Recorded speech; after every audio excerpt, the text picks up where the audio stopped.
سے صحافیوں سے جو ہمارے ساتھ اس نشریات میں شامل ہو رہے ہیں، اس میں سینئر صحافی تجزیہ کار حامد میر صاحب بھی شامل ہیں، سینئر تجزیہ کار اینکر پرسن شاہزیب خانزادہ صاحب بھی شامل ہیں، ان سے بات کریں گے۔ حامد میر صاحب، فتح قرار دے رہی ہے تحریک انصاف کی ٹیم اپنے اس سپریم کورٹ کے فیصلے کو، آپ کی کیا رائے ہے آج کے اس فیصلے کے سامنے آنے کے بعد؟ دیکھیں، ابھی بڑی دلچسپ صورتحال تھی، کیونکہ ایوان صدر میں جو آذربائیجان کے پریزیڈنٹ ہیں تو ان کے لیے ایک ظہرانے کا اہتمام کیا گیا تھا۔ وہاں پہ وزیر اعظم شہباز شریف اور ان کی کابینہ کے سینئر منسٹرز بھی موجود تھے، اور وہیں پر اب سے کوئی 15-20 منٹ پہلے جب سارے ظہرانے کی میز پہ بیٹھے ہوئے تھے تو وہاں پہ ان کو یہ خبر پتہ چلی، اور بہت سے وزراء جو ہیں ان کو یقین نہیں آ رہا تھا، غیر متوقع خبر تھی۔ تو وزیر قانون اعظم نذیر تارڑ صاحب جو ہیں انہوں نے پھر اس کو چیک کروایا تو انہوں نے کہا جی خبر درست ہے۔ تو وہاں پہ کافی مایوس لگ رہے تھے سارے جو وزراء تھے۔ شہباز شریف صاحب جو ہیں وہ کیونکہ صدر آذربائیجان کے ساتھ مصروف گفتگو تھے تو شاید ان کو ابھی تک خبر نہیں پتہ چلی تھی، جیسے ہی ابھی تھوڑی دیر پہلے وہ اٹھے ہیں ٹیبل سے تو ان کو بھی پتہ چل گیا ہے۔ لیکن انٹرسٹنگ بات یہ ہے کہ جب یہ ظہرانہ ابھی شروع نہیں ہوا تھا تو جو اس ظہرانے میں جو شرکاء موجود تھے، جن میں سے اکثر کا تعلق سیاست سے اور بیوروکریسی سے تھا، سب کو پتا تھا کہ ڈسیزن کیا آنے والا ہے، اور کوئی میں ایک بھی بندہ ایسا نہیں ملا جو یہ کہہ رہا تھا کہ جی ڈسیزن جو ہے وہ حکومت کے حق میں آئے گا۔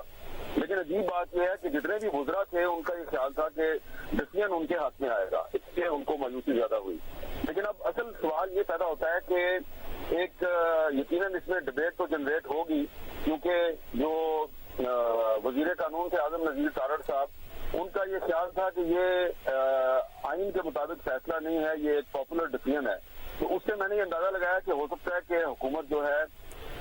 وہ اس پر کوئی ایسا موقف اختیار کرے، حالانکہ فل بینچ کا فیصلہ ہے، اس میں وہ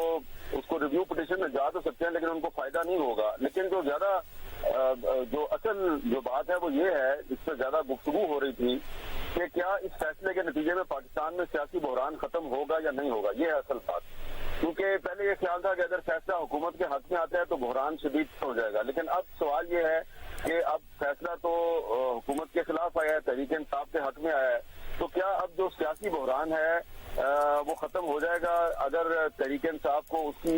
ریزرو سیٹس مل جاتی ہیں تو اس سے حکومت جو ہے وہ کوئی کانسٹیٹیوشنل امینڈمنٹ کرنے کی پوزیشن میں نہیں رہے گی، تو حکومت کی سیاسی اور آئینی حیثیت کمزور ہو گئی ہے، تو اس کا پاکستان کو فائدہ ہوگا، نقصان ہوگا، ملک میں اسٹیبلٹی آئے گی یا نہیں آئے گی، یہ ہے اصل سوال۔ اور ایسا لگتا ہے کہ اب حکومت کے پاس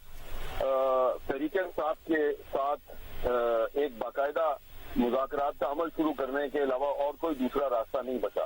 کیونکہ اگر مذاکرات کا ایک سلسلہ شروع ہوگا تو اسی میں ایک لیگل فریم ورک کے اندر رہتے ہوئے گیو اینڈ ٹیک ہو سکتا ہے، اور اس سے جو پاکستان میں ایک اس وقت بے یقینی اور انتشار کی صورتحال ہے وہ ختم بھی ہو سکتی ہے۔ لیکن جس طریقے سے ابھی تھوڑی دیر پہلے جو بہت سے وزراء ہیں وہ توقع لگائے بیٹھے تھے کہ جی قاضی فائز عیسیٰ صاحب جو ہیں ججز کی اکثریت ان کے ساتھ ہے اور فیصلہ ہمارے حق میں آئے گا، اور باقی جتنے بھی بیوروکریٹ تھے اور ڈپلومیٹ تھے اور باقی لوگ تھے وہ کچھ اور سوچ رہے تھے، تو ایسا لگتا ہے کہ یہ حکومت اور اس کے وزراء جو ہیں وہ